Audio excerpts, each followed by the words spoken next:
Okay, so in the previous session I introduced you to the power of feelings.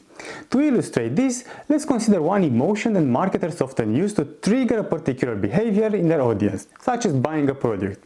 Let's talk about fear. So, what do we fear about?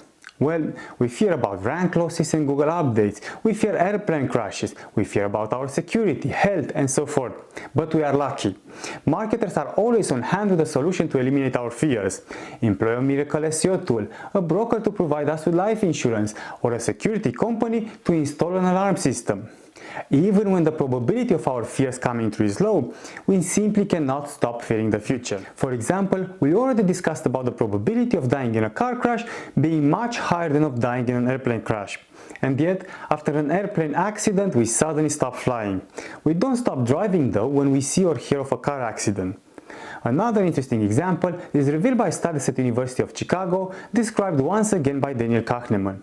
Researchers used the physiological measures such as heart rate to conclude that the mere potential of getting an electric shock triggered the same degree of fear in subjects as actually receiving the shock. So think about these findings from a marketing perspective. This is huge. Basically, this study tells us that by simply exposing people to fear of a potential harm, so just by making them think about it, is sufficient to trigger the behavior we are looking to induce in our audience. So, if I manage to instill in you the fear of being robbed, I will improve my chances of selling you a security alarm, insurance, a self-defense course, and even a pepper spray. Nobody concludes this better than Dan Gardner in his book Risk, the Science and Politics of Fear. I quote, "Fear sells. Fear makes money. The more fear, the better the sales. Fear is a fantastic marketing tool. We listen to iPods, read the newspaper, watch television, work on computers. The wonder is not that we sometimes make mistakes about risks. The wonder is that we sometimes get it right." This is really powerful, guys. Basically, we shouldn't be surprised that fear works. We should be surprised when it doesn't.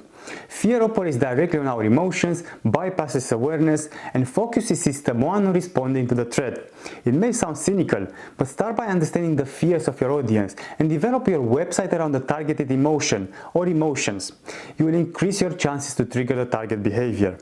In a nutshell, make people feel fear or another emotion and provide them with a remedy. And if it doesn't work, you're probably doing it wrong. Thank you for watching, and I will see you in the next session.